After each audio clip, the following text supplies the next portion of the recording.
So we see this kind of thing where there are some that are not in the know or just haven't really thought about it. They're like, why is it that you see so many people that are, like gay and everyone is, ADHD now and everyone struggles with mental health issues and everyone seems to be deciding that their gender is not the one they were assigned at birth.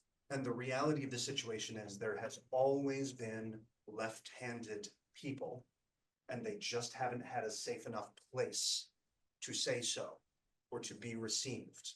And that is what we really want to take a look at as mental health clinicians is how do we make a world that is able to be safe to operate in for people that are left-handed, right?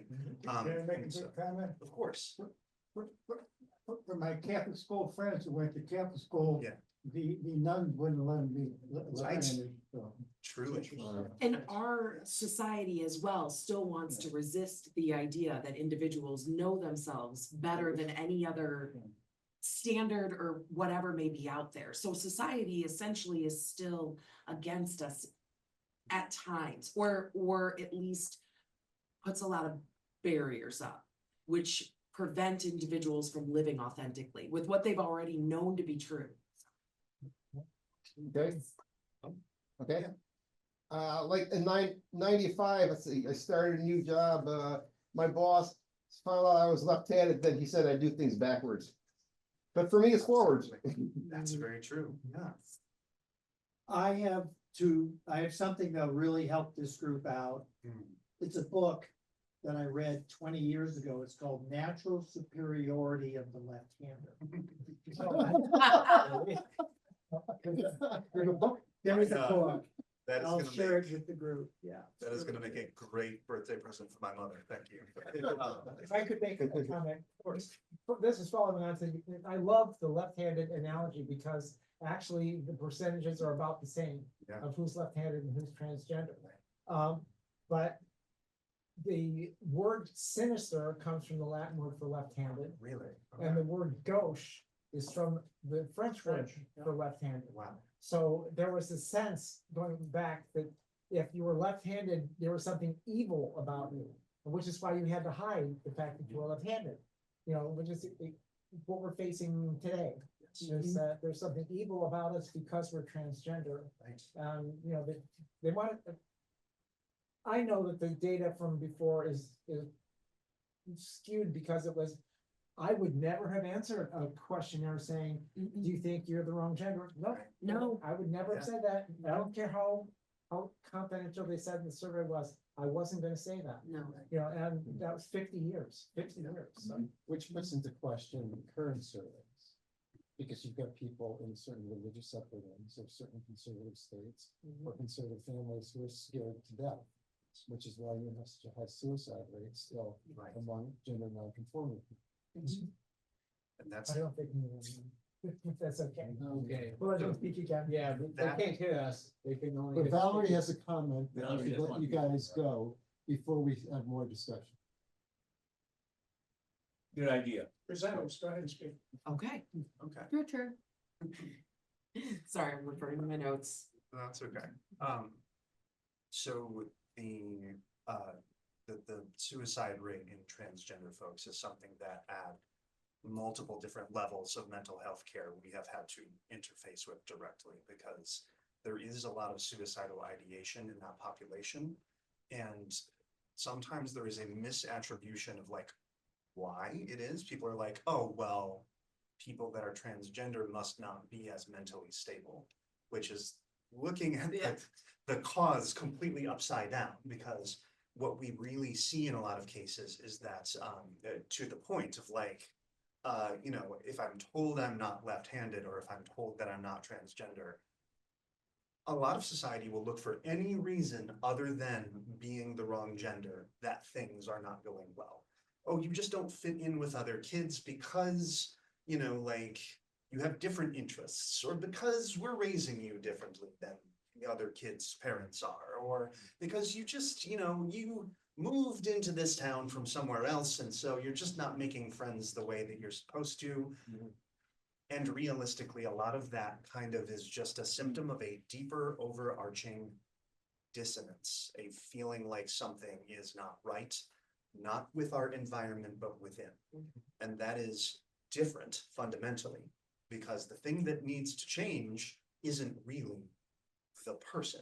It is the way that the rest of the world interfaces with them and the way that the presentation of self happens.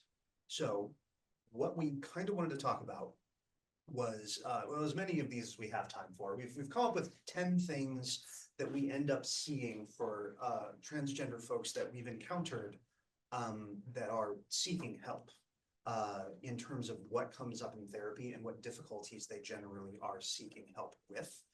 And then I did want to, on behalf of our third therapist, deliver a couple of messages just in terms of how to find or what to look for when seeking a therapist that is going to be allied and be able to help you move towards kind of like better sort of acceptance of self and navigating the community. So order of operations with that doesn't necessarily matter to me. Do you have, I've done a lot of speaking so far. but- No, you're good. I'm gonna jump in and just pick one if that's okay. Yeah. So with the clients that we work with, right now on my current caseload, I have a lot of younger individuals. And the younger individuals who are currently transitioning are not facing the same difficulties that some of my older patients. I do have patients as old in terms of at different levels of transitioning. I have individuals who are over the age of 50, and then I have as young as 14. Those are vastly different in terms of what they're up against. And so I guess a big thing that I wanted to focus on is just the barriers that for individuals like Cynthia, I think you had said 64, when you finally like fully transitioned, that is a huge, That was the first time I dressed and femme at 64, at 64. not like a dress hidden in the closet, Oh, no, nothing. no, I didn't, no, I didn't. What Halloween?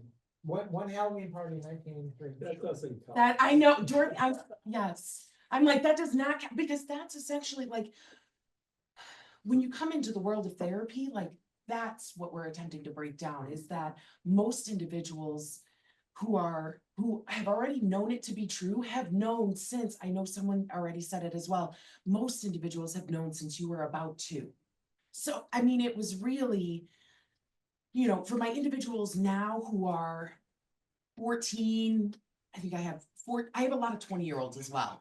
Their transitioning experience is just completely different. They can just, I mean, walk laps around me in these therapy sessions in terms of HRT and in terms of the support that they have. But for my individuals who are over the age of 50, we're starting much, much smaller in terms of transitioning in the workplace, finding potentially new affirming friend groups, family members. So those are the barriers that we're seeing individuals. Those are the biggest barriers that I'm dealing with now in terms of like from a clinical perspective of we're systematically addressing all of your social support groups one by one. And that's where it becomes difficult. You know, you may want to hide some things, or we may want to mask certain pieces about ourselves with family. Do you have a question? What do you mean the young ones walk around you? Their terminology in terms of their lingo is far more advanced than mine. So they essentially take gender out of everything. So when they're talking, Wait, take it out of yeah, everything? so everyone presents as they, them. My bestie, they, them. They also use slang, as like flattery. So like swear words that we would naturally associate with like a feminine gender is no, it's just a neutral gender.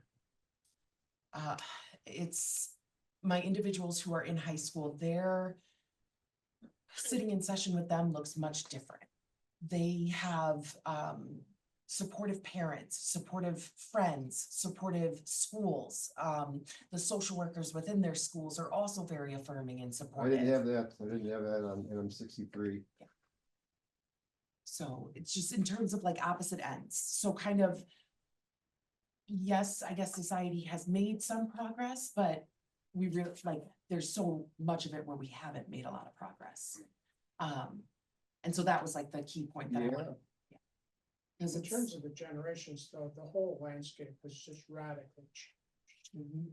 I'm a baby boomer, and the world in which I grew up, I remember I was in 8th grade and I read Catcher in the Rye for the first time. And there's a scene where Alden Caulfield is looking out the window, and he's in Right. a hotel and sees, So this guy What he dressed up calls in the black dress, purpose. right, yeah, there's a man cross-dressing. right. And Oh. he describes the person as being a pervert. And being 14 and thinking, oh, I'm a pervert. You know, it just was not very fun. But that's basically how I would have been treated. I never came out. No, never.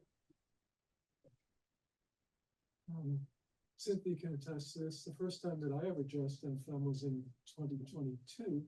I believe that's the first Girl Scout. Who's talking? Can't hear.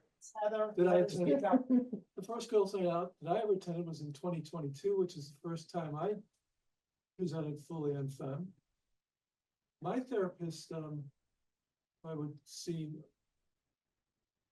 for about a year before that. She refers to this sort of like the COVID effect.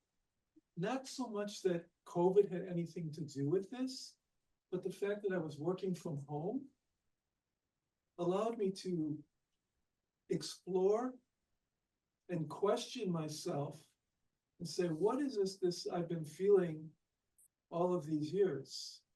When I finally got up the courage to pick up the phone and call a therapist, and I picked one at random because it was Gender Journeys.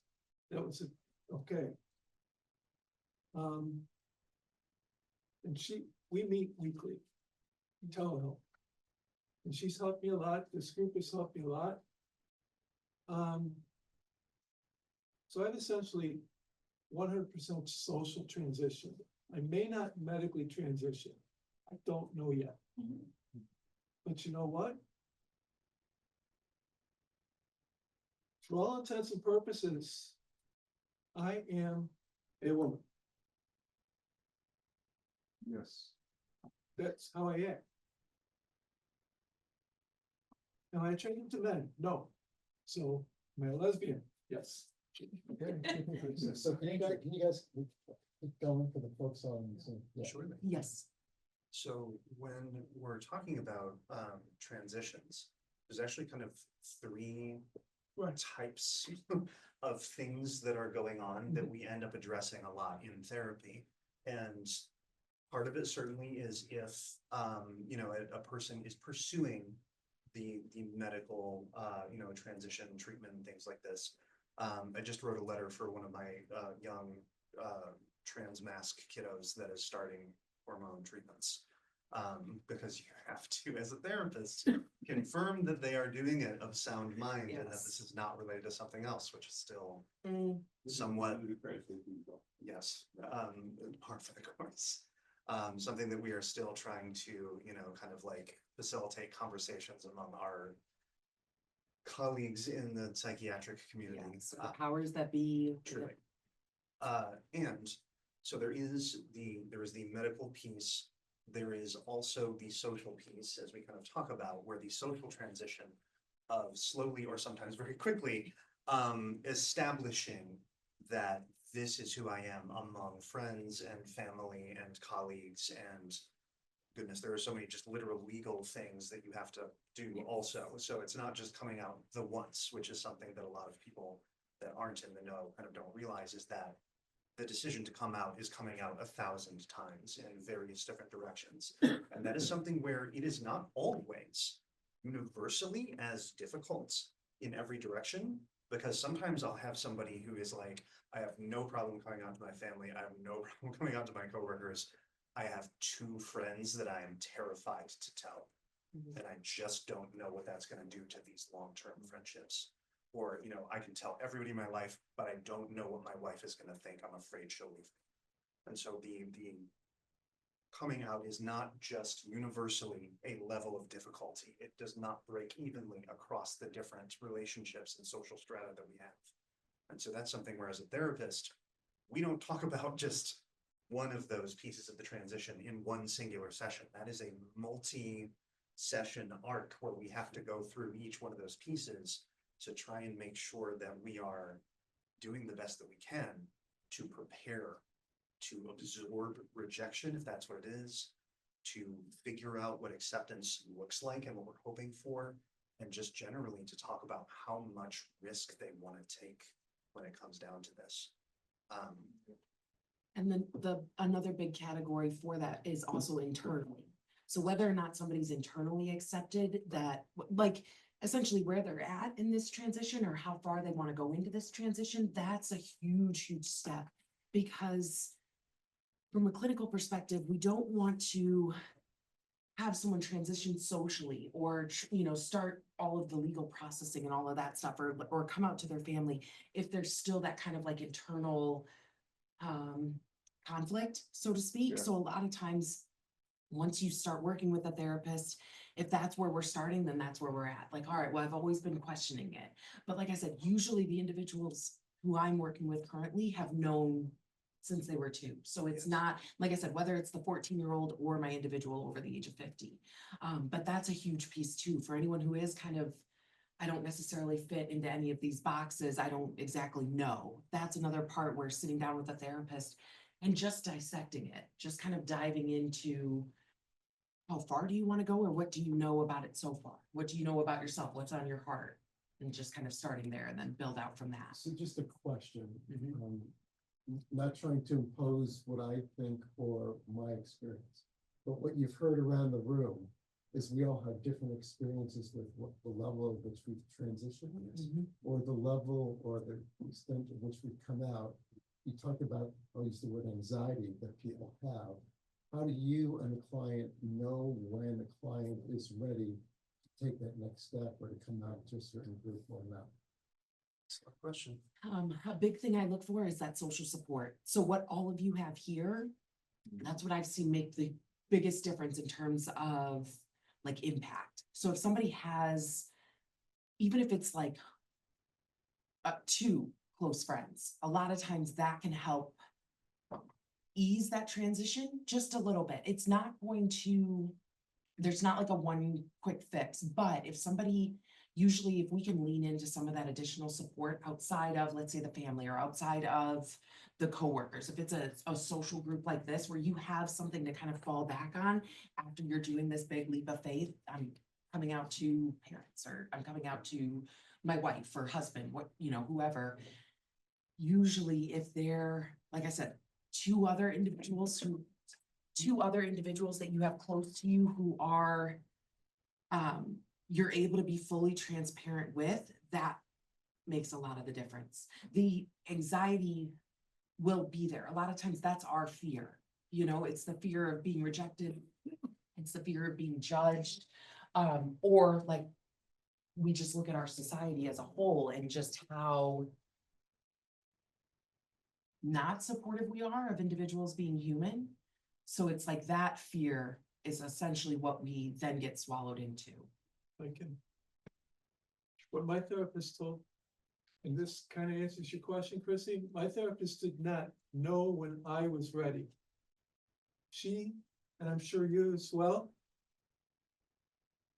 support your clients, supported me to give me the courage so that when I knew that I was ready, I could overcome the fear of telling people. My therapist did not know when I was ready. She helped me to realize who I was, sort of get over the fear so that when I knew that I was ready, I could do it in spite of the fear.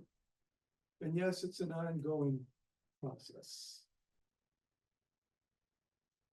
Moving in spite of the fear Right. is a really powerful mechanism. For about 4 years of my mental health career, worked with obsessive compulsive disorder, which is riddled with beliefs about what one cannot do because it is too uncomfortable or it is too scary, or I couldn't do that because, then I'll be contaminated. It depends on which kind of OCD we're dealing with. But one of the things I found was really interesting is if we can change the relationship with the fear, then it allows us to just do it scared. That's kind of one of my mantras. Where my kid's like, I can't go to school because what if people laugh at me? I'm like, I guess you're just gonna have to do it scared. And then they hate that, but then Mhm. eventually, once we see that that is a non-fatal thing where they can go and nobody dies of embarrassment. I like to do this thing with my kids where I say, point to me where the bear is, right? Where's the thing that you need to be scared of right now? Because if there's no bear, then the thing that is scaring you is here. The thing that's scaring you is here. And that is not dangerous. It just feels like it is. And so a lot of what we do when we're trying to help with transitions is trying to peel apart. There are situations, make no mistake, that are actually dangerous for people to walk into, right? Like there are places in the world and there are things and systems that are vastly unsafe, feeling or actually, for people that are in trans communities to be walking into. And we need to make sure to keep our people safe. So we don't ever push them to take a risk that they're not ready for, and we don't ever push them into something that we think has a calculated risk of actual harm. But if the fear is of, well, what if I don't know who I am? Okay, confusion, not dangerous. We can deal with that. We can help with that. There's a guy named Carl Rogers. He invented, person-centered therapy. And he's got this really interesting sort of idea about sense of self, which is basically just sort of like everybody has two different versions of who they are. The version that they see themselves as, and the version that they feel like they would like to be in an ideal world. And the distance between those two is what causes us to feel dissonant or causes our self-worth to be lower. And there has never been a clearer example than somebody who's experiencing gender dysphoria.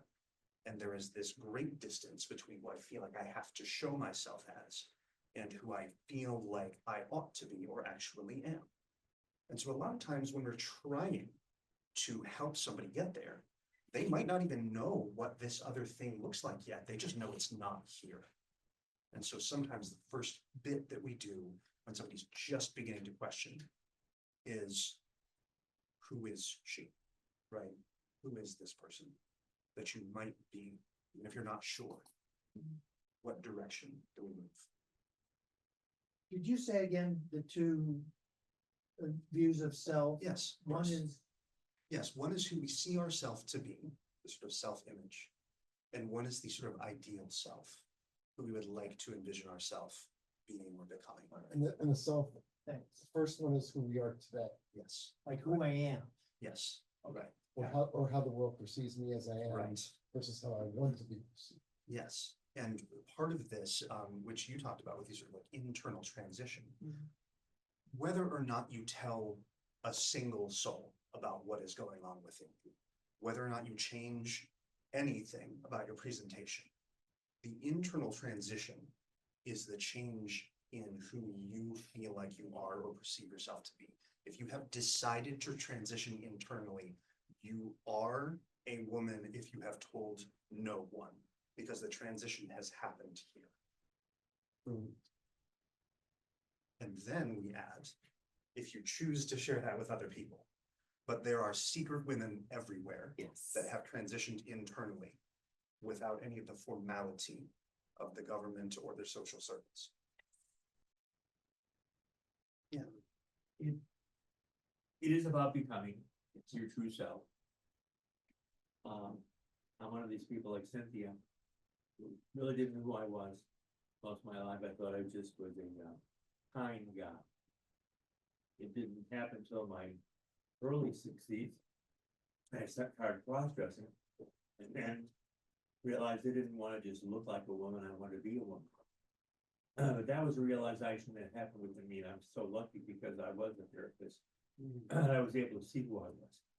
Of course, going through therapy also helped, but the truth is, I became so much happier being my true self than I was that guy.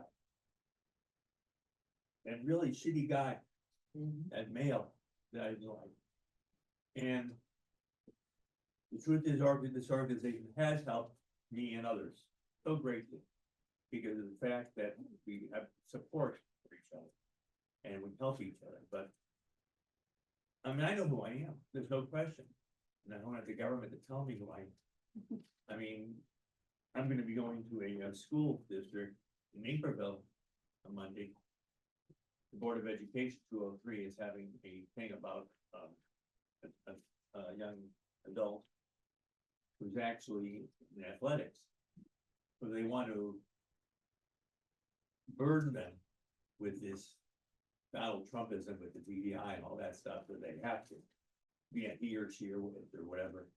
And I'm gonna go there and speak. I am who I am, and people really don't question that. And that was the biggest transition for me. Realize who I was and be myself and not question. I used to think that was a big deal. I realized eventually I just am who I am. And Nikki and I, who have been married for many, many, many eons, she's been so supportive of me in this change. We just go out and be ourselves, and nobody questions it. But the only thing that throws it is my voice. Excuse me for interrupting. Valerie has a question. Valerie, what's your question? Hi, so you made the statement that that there was the ability to effectively transition internally, and that in part that sort of implies that you could do that without coming out. And this is something very important to me. It's kind of right in my wheelhouse right now. Do you find that there is in that sort of transition period where you're internally one thing, yet externally another, do you find that that there are steps in that coming out process that I guess what I'm finding is that it's one thing to tell people, it's a completely different thing to actually present in front of them. And because of that distinction, I believe my own journey right now is stuck. Have you experienced anything like that? Yes, so when we're struggling with something this big, internally accepting it is like one piece of the puzzle. So yes, I've had individuals where they've made the steps necessary to go further with it, but we meet a lot of like negative internal dialogue or just negative external dialogue so that we can't push past. So there's the internal acceptance, but there isn't the social or like the social or just like environmental acceptance, Support. or support. And so, yes, I have seen it, and I think anyone as a human, that's where we get stunted, we stop. Yes, it is enough, but it's a stuck point, or at least I've seen it as a stuck point with individuals that I've worked with where the internal acceptance is there, but there's also a desire to go further with it. So when we can't go further with it, and we kind of hit that stuck point, it's trying to find, I guess, other ways that we can connect or other ways that we can express ourselves with just our truth or just who we authentically are. So I don't know if that answered your question, but yes, I've seen it where the internal acceptance isn't what somebody is struggling with. But there is no family support. There is no, the loss of everything is at the other side of actually coming out. And it's a step that takes a lot of I don't even have a word, I don't have an adjective to describe it. Confidence? It's not just confidence, it's Courage. courage and strength I mean, if I, to be, No. yeah. I'll show Please you, don't, please don't. okay? So yes, it does. It takes a lot of strength and courage and a lot more than that to be able to have your truth internally go past just the internal acceptance, especially when we're talking about anything to do with transitioning in today's society. But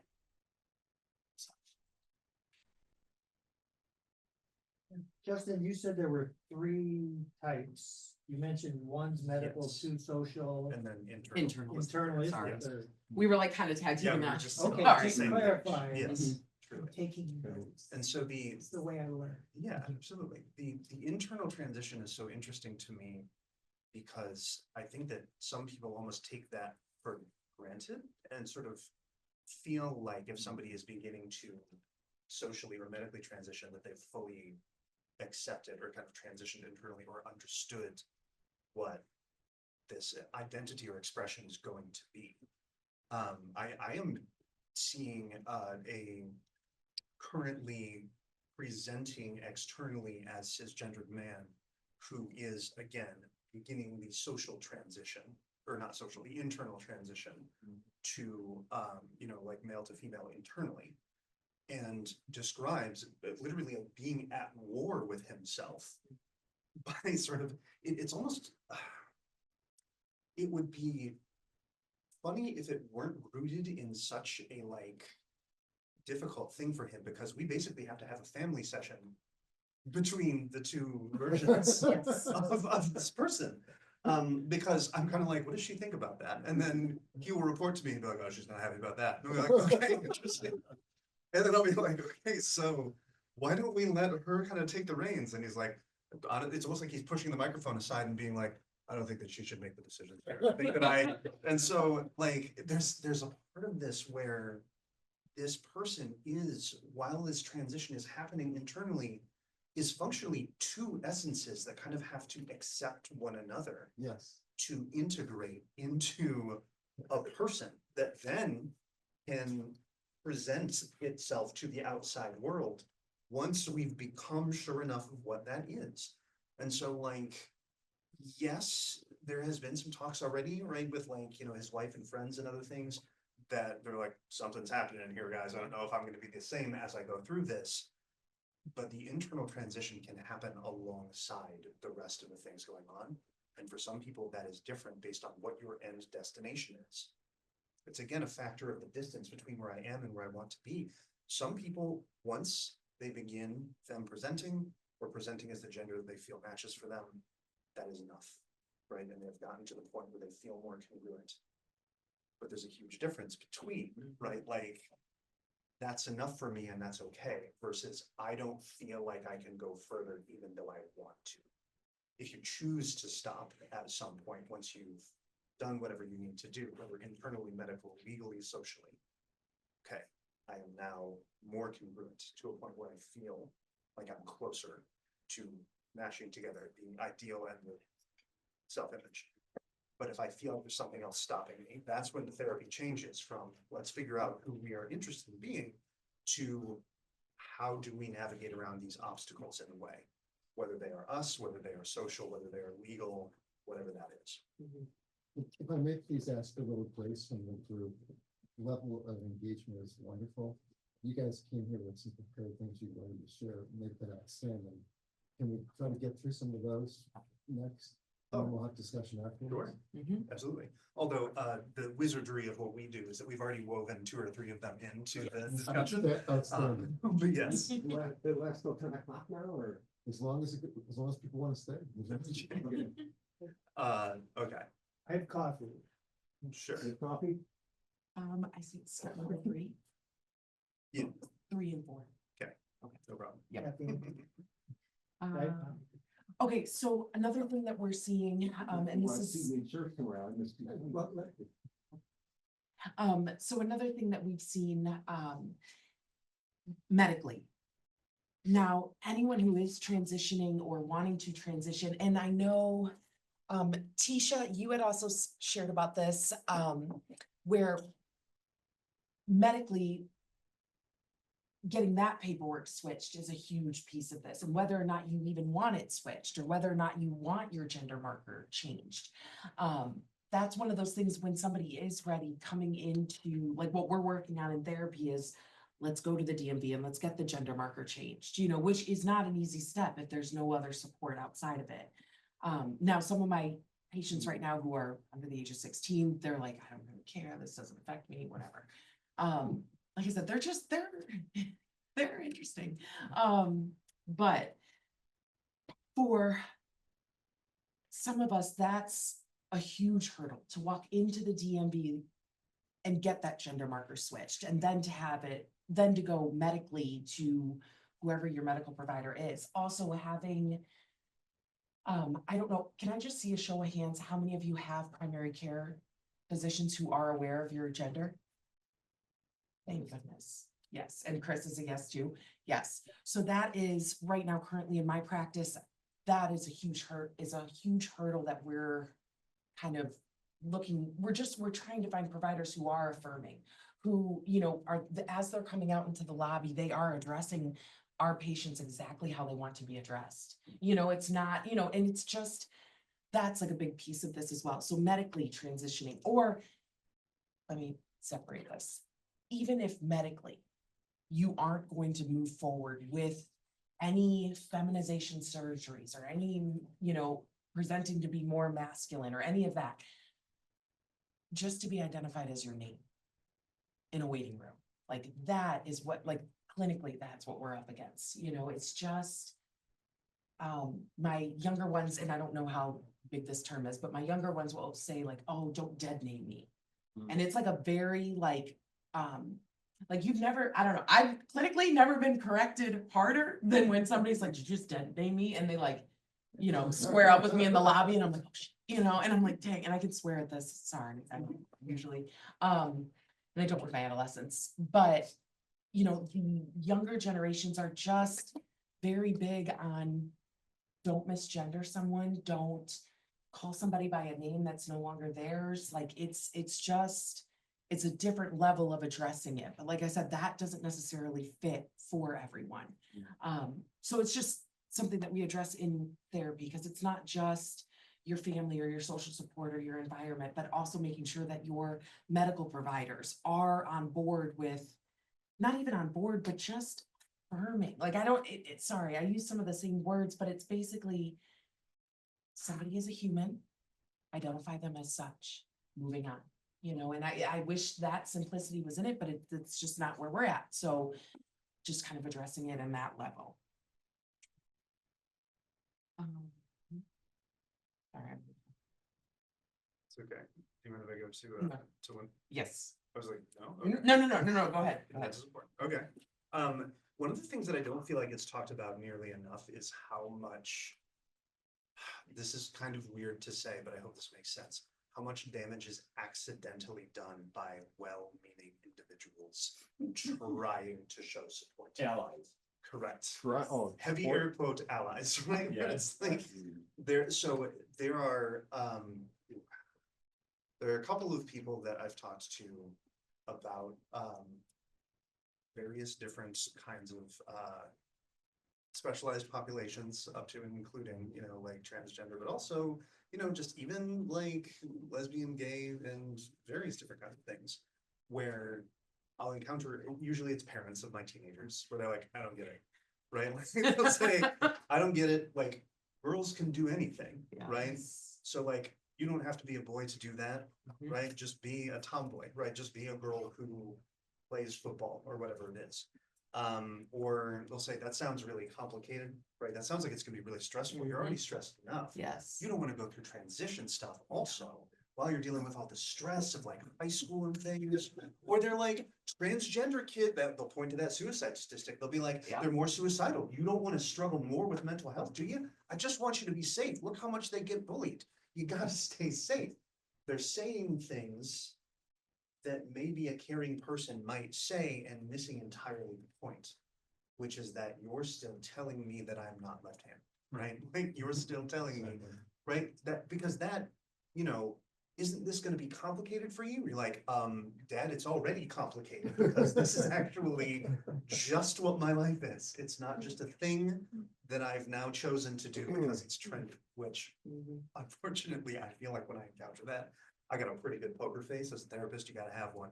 That one is tough when I get a dad who's just gonna like, so this is just a phase, right?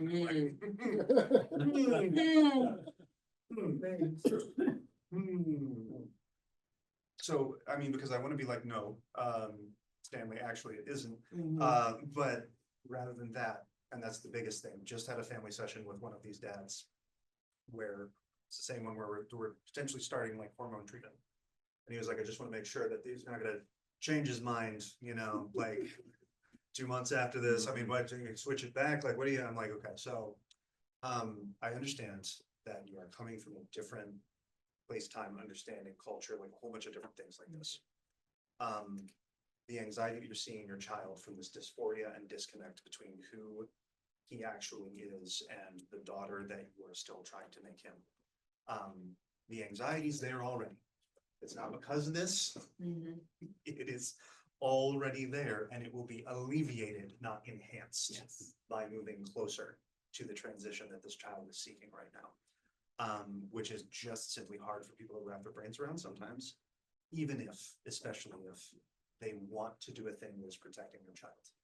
So, yeah, there's people that are just flatly anti certain groups, and those ones are very easy to identify because they'll just say all of the dog whistly sort of buzzword things.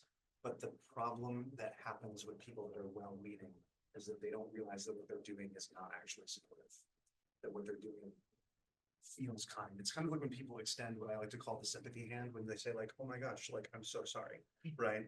Or they're just like, calm down, like, it's okay. Like, whatever the thing is, they feel like they're helping. They're really just helping themselves to feel better, which is unfortunate. So that's something we navigate in therapy all the time with our trans kids, to be like, how do I tell my fiercely supportive mom who thinks she's doing the right thing that I need a different kind of help? Right? Like, keep that same energy, but listen to me about what I actually need instead of deciding for me what it is that I need. And this is the same thing, whether it is spouses, whether it is bosses, whether it is friends, right? Like, it's great that you read an article about what trans people want, right? Listen to me tell you how it works for me, right? Like, listen to me tell you what I need from you in this dyadic relationship. And so that's the thing, is it boils down to communication. Once we're out, that's awesome, right? In terms of like getting the acceptance, but it's not just the one time, it's moving forward. What do I need from you in this relationship? Which is still a thing between same you and same me, but now with you understanding what's there. I just said a lot of stuff, but does that kind of make sense? Yes. Okay. And I wanna, of course, tag along to that. Also with like coming into a therapeutic setting, there's a lot of times where certain individuals, while you're transitioning, may want to have that family session where it is kind of that safe space where the family member who very well-meaning, is just kind of missing the mark in terms of just like, but there are times where you just need a safe space to be able to meet with that family member and just kind of let them know this is a different way that you can support me.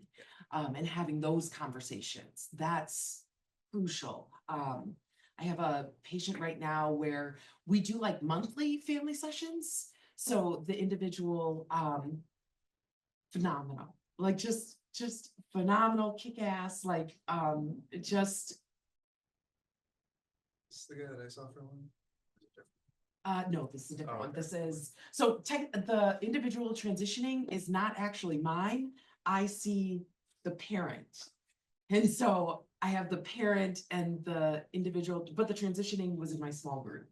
So like they're kind of my, anyway, but so the parent who I'm working with, that's where we do those family sessions where it's just facilitating and navigating, like, look at your biases.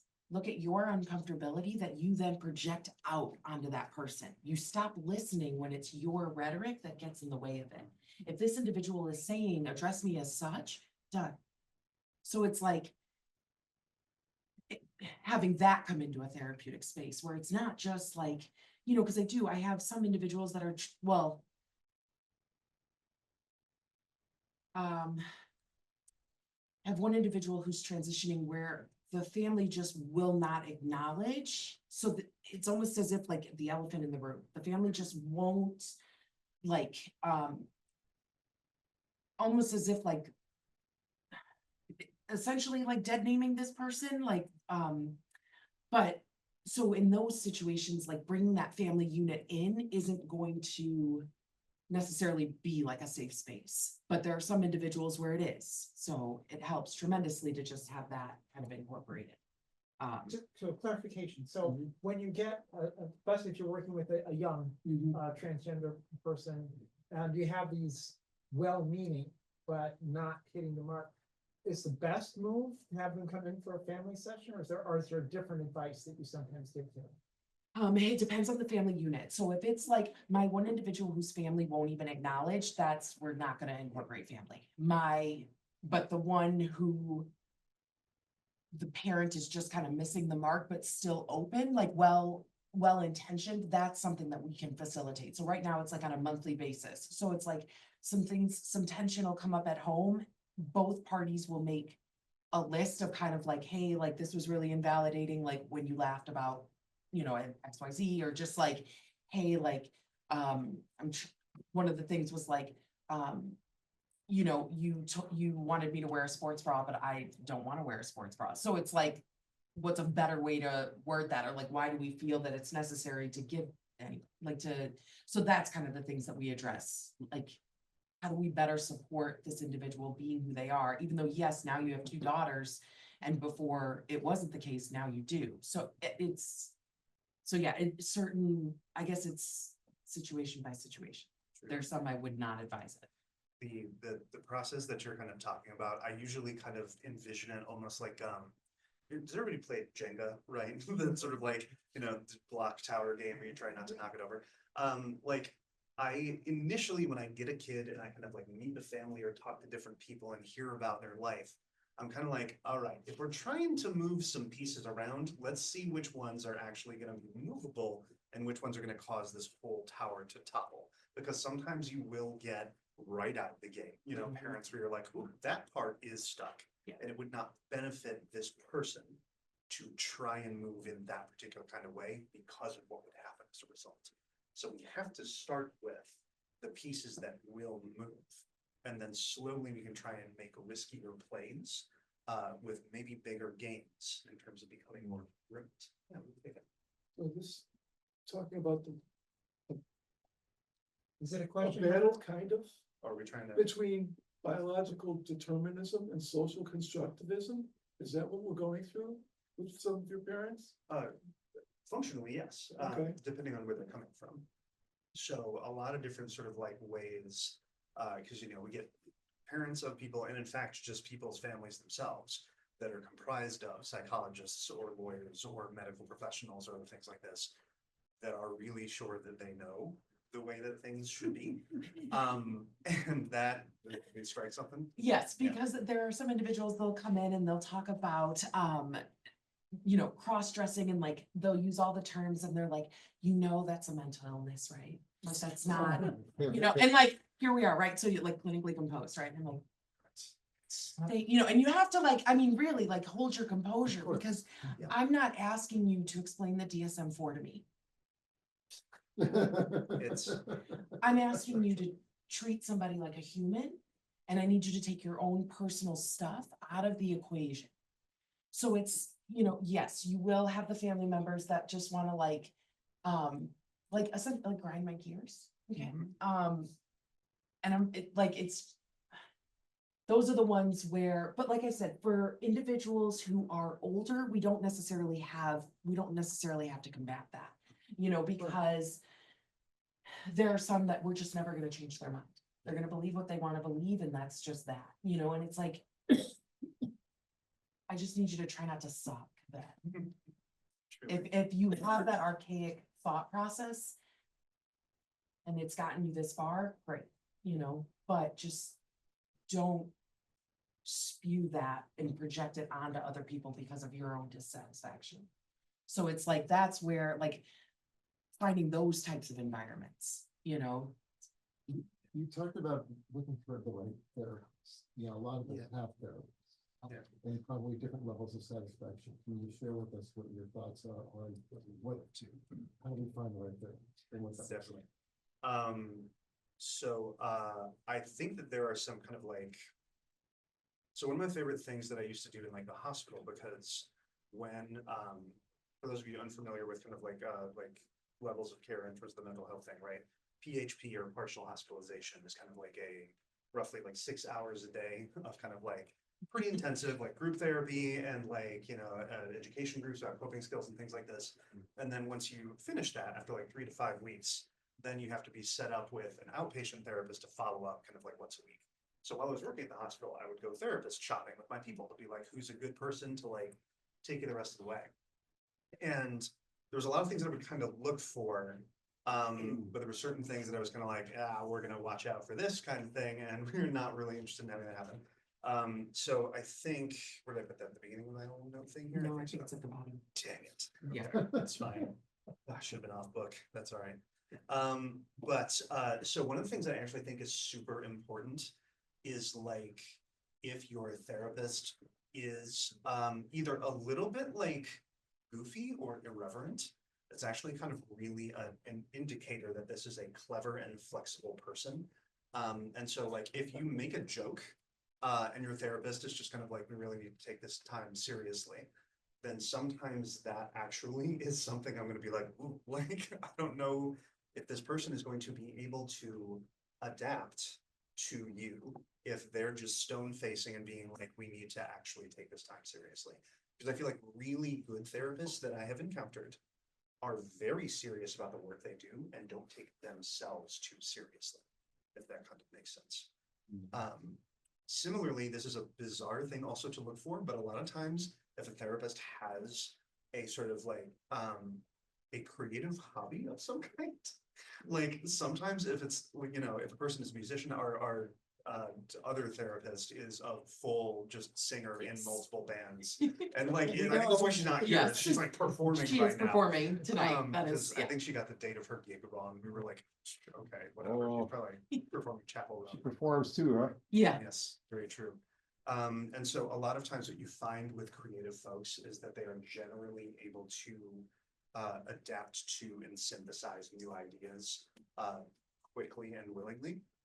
And so a lot of times that flexibility and sort of like just fluidity that is within a therapist that has kind of like a more artistic or creative side actually does really help with kind of generally endorsing more complexity when it comes to identity and things like this.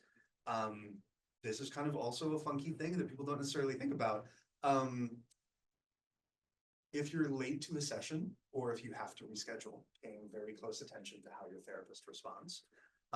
Because the emotional maturity of a therapist becomes instantly visible when you see how they respond to rescheduling or a person being late. And that is something that will weed out therapists that are not going to be good for you almost immediately if they are really emotionally activated by that kind of machinery. And so these are kind of the unconventional things. These sort of more traditional things that I say to look for. This is also a weird hack, but it's like, call their voicemail at a weird time where you know they're not gonna be there, so you can hear what their voice sounds like, just in case you get like a really nasally kind of Fran Drescher kind of voice therapist, and you're like, whoa, I don't think that I can actually listen to this. So you want somebody that you're gonna be able to tolerate being around. But more than anything, they've looked at a ton of different factors in terms of what works in therapy that actually seems to find results in terms of factors with a therapist. Far and away, the most effective thing is just the relationship, the connection, the rapport, you trusting the person that you have.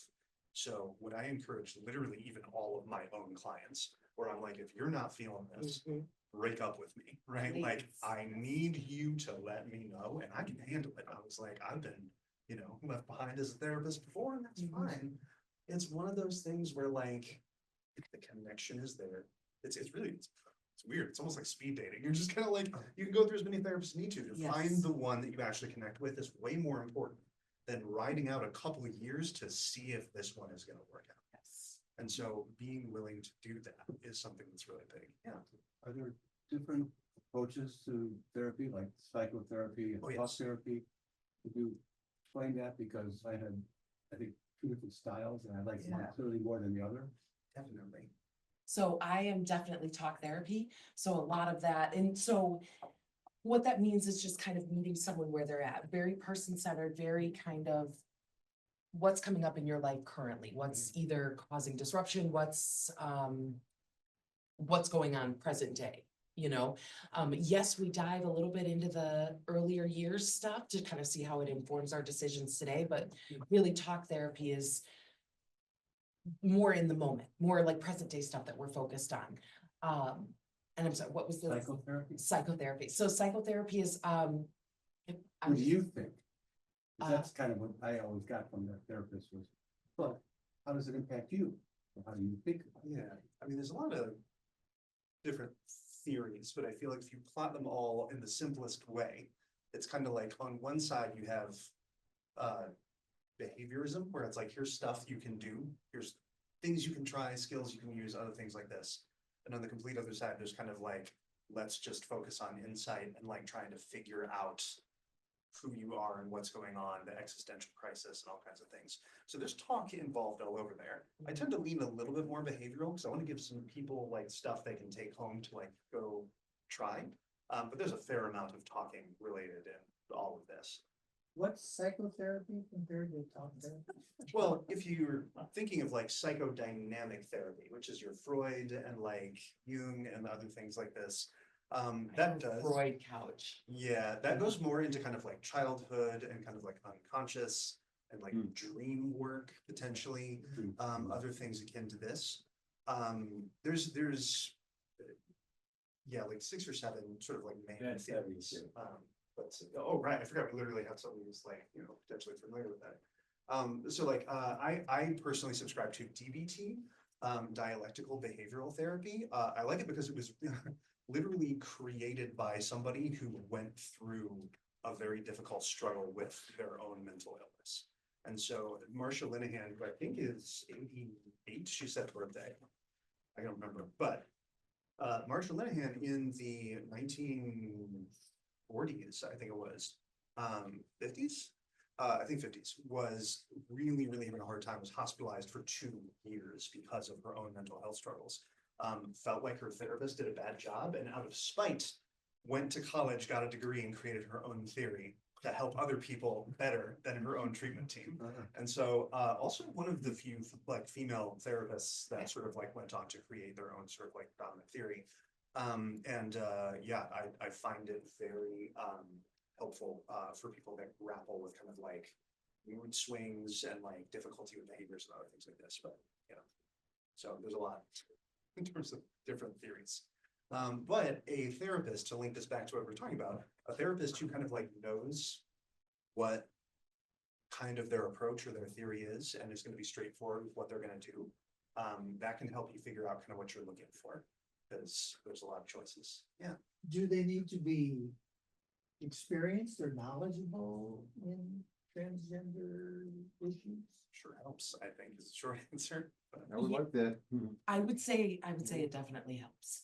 Not that it would be a requirement, but if that's specifically like what you're looking for, the hope is that they have come across it before, or at least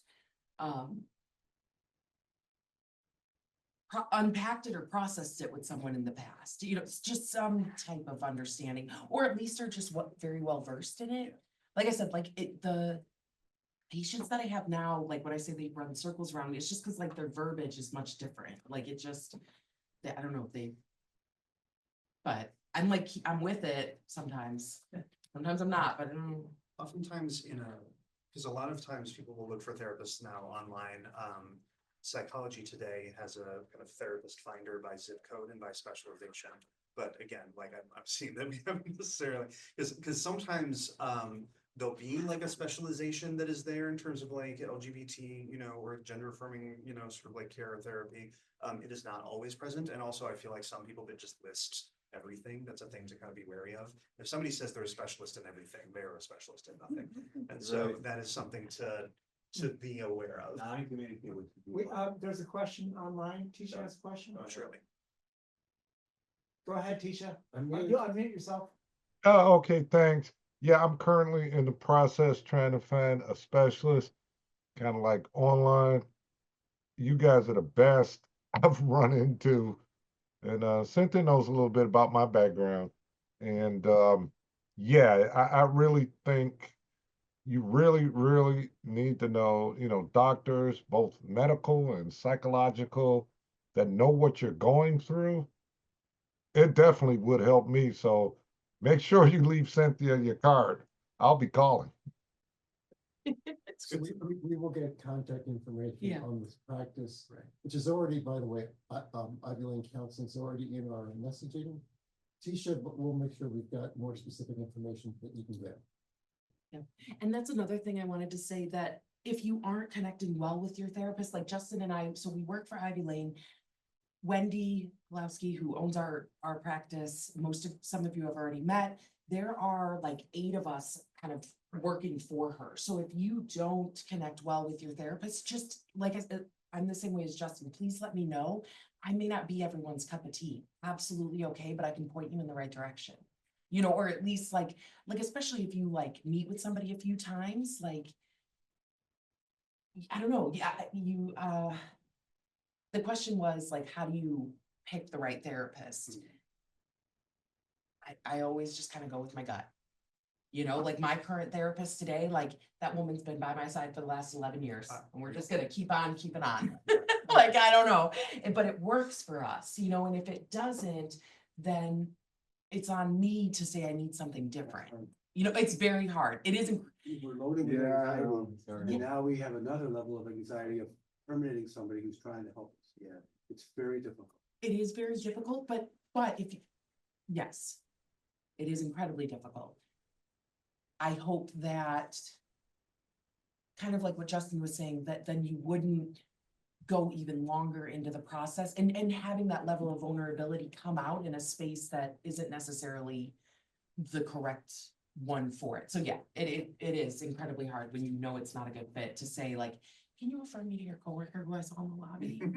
I mean, Justin and I would be like, yes, absolutely. So let's see if you have anything else. Oh. And when you're done, then let's open it up to everybody. Sure. Yeah. Sorry. So there was. I have a question. Go ahead, Danny. I have a question. How have you counseled your clients relative to the changing political landscape from the Biden administration to the Trump administration? Yo, all right, okay. So We that's. don't have time. That's. Well, no, but there's a real fear, and it's a quickly changing landscape. Yeah. You have struck something very true, very real, and extraordinarily relevant to each conversation with many of our clients. It is the shortest answer to that is that it is difficult, because if you think about what therapy is supposed to do, it's supposed to get a person who does not feel like they're functioning well to kind of like accept the things around them and then get better at functioning. And we have now crossed into a threshold where a lot of the things that are happening are unacceptable and need to change. And so now some of the things that we are saying, where we're kind of like, well, that's the way it is. Some of this, and this, I'm gonna try not to get too Justin-y here and remain a clinician, right? Some of this is empowering these clients to know what things within their control they can do to change their surroundings, and what kinds of things we need to bide time to gather allies to make more meaningful change as a larger community. So some of it is encouraging them to knit together a larger and stronger support network. And some of it is empowering them with understanding and options and knowledge about things that they need to know, so that they can be empowered to try and move back against things that they are upset by. So I know that that's a little bit of a non-answer answer, No, it's good. comma, also. Mhm. It has forced many therapists, especially in areas like these. I mean, like the Chicagoland area tends to be a little bit more progressive leaning fortuitously for a lot of folks. I will say this for our phantom third therapist who is not here. Pride Month approaches, and the last one, she put a gigantic rainbow flag right in the window behind Ivy Lane. And notoriously, I don't know if she told you this story, somebody apparently approached her outside the building, was like, don't you think that's gonna steer certain people away from your services? And she was like, oh, I hope so. Yes. Yeah, Just without missing a beat, was like, oh, I certainly hope it does. we are not the practice for you. We're not the one. Steer away the wrong people. So that is to say that a lot of what we end up doing in therapy related to that entire collection that hovers above every interaction that we have is that we try to, first of all, we're not going to pretend like it isn't a thing, right? We're going to validate those concerns. And we're going to say, okay, we're looking around at what we have. Who are the safe people? What are the safe places you still have? Who can we gather to try and help you to move towards the best we can do right now at making the changes that are possible? And then I will say from the two, I know the question was the difference between the two administrations and how that's impacted like individuals within the trans community. Honestly, like a lot of my sessions, so I was on maternity leave during the election. So I was on maternity leave from November till February. So basically right when the election happened. And I'm just gonna be blunt, can I swear? Yeah. Well, yeah, Very Yeah, sorry. okay. It's Fuck not yes. clinically or like professional in any way, shape or form. White claws out. So- I know, but still, I'm like, sorry, when I got back in February, it was an absolute shitstorm. And it's been a lot of damage control since returning in terms of the younger individuals, like the 20-somethings especially, got hit hard in terms of what they're faced with and the thing, like, and it's not just the 20-somethings, it's just they were my most vocal population in terms of how far they had come and then how much they wanted to like pull back, and how much regression, like it was almost as if like the finish line was then moved for them, and it's like somebody dangling that carrot and just moving it further and further away. So there was a massive difference between the administration before the current administration, and how that's impacted the trans community, I think. And what's really sad about the whole situation is that for my individuals who only had internally accepted the transition, they may never make it back to the progress they had made prior to this administration. So shitstorm. Clinically. Are these questions? 'Cause Yes. We didn't go to Sorry. discussion. No, I mean, I wanna make sure they have a chance to finish. Yeah, I Please, think you have we- it? Yeah, pretty that's, much all of I think this. we covered everything. Well, There was Okay, good. Yeah. There was a the brief geographical change. activity Oh, thing that's that the we question. do, but like. That's we're the gonna- question. so- Sure. I think so. Just give them 1 Yeah, second. give me a second, yeah. What about geographic? Oh, uh, well, this was kind of related to this, So like where that- the, that not all places are equally like. affirming. Right, like possible to come out. And so the messaging that we may give somebody about what is possible to do or what we encourage them to do may change substantially. If they're like, well, I'm moving to Florida in 3 weeks, what do you think I should do once I get there? And you're like, well, I don't know. I mean, depending on, but like, that's things that, again, I return to my Jenga tower analogy where it's like, we must move the things that we can move. And we must leave the things alone that will topple the tower. Yes. And so it's something where it is a ever fluid process in terms of trying to get people to really understand, like, what can we try, but what are the risks associated with that? And what is it that we can do when the circumstances change? So that's really one of the only other things we're gonna put out there. What can we or I do to help these young people. Continue being yourselves. Yeah, be you. Right, I mean, even, like reporting back to all of the aforementioned people that we see every week about what we've seen here, Mhm. right? Like, by the nature of existing and continuing to spread influence outward and become more known in the community, right?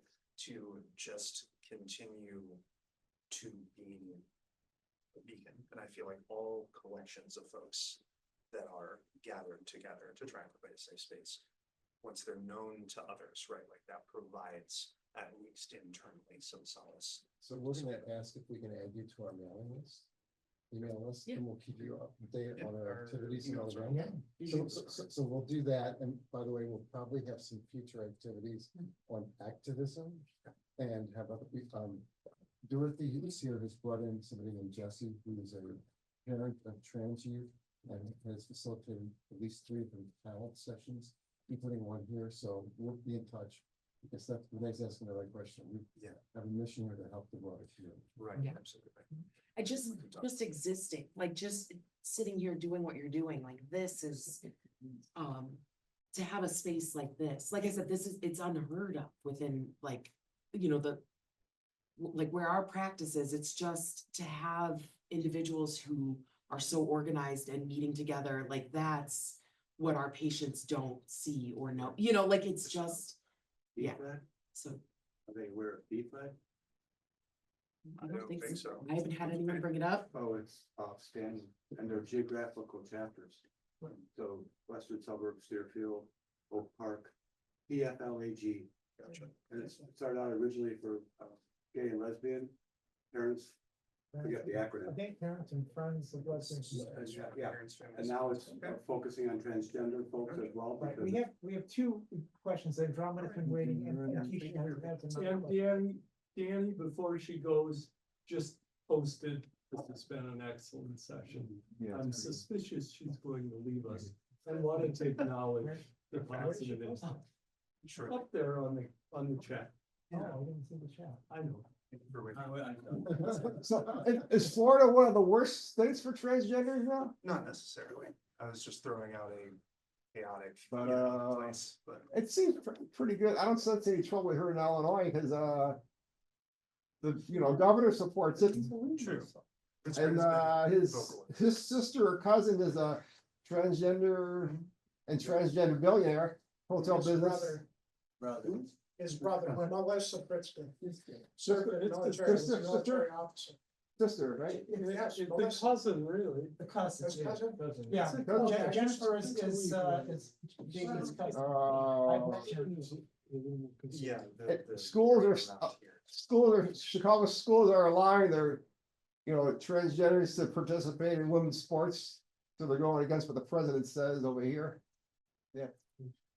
I think they got the gender clinics. I go to Howard Brown Gender Clinic. I think there's about probably 5 of them in the city.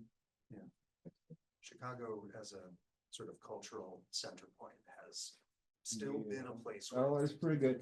But in Southern Illinois, I don't think they're, No, not too it's good. not so good, because Yeah. I heard that the southern part of Illinois wants to merge and become part of Indiana. Yeah, they want to be like with Kentucky, and stuff like that. Yeah, but before we get, I just want to, have you covered all the topics? you I wanted believe, to cover? yeah, there's nothing I'd be So remiss I not think to. once,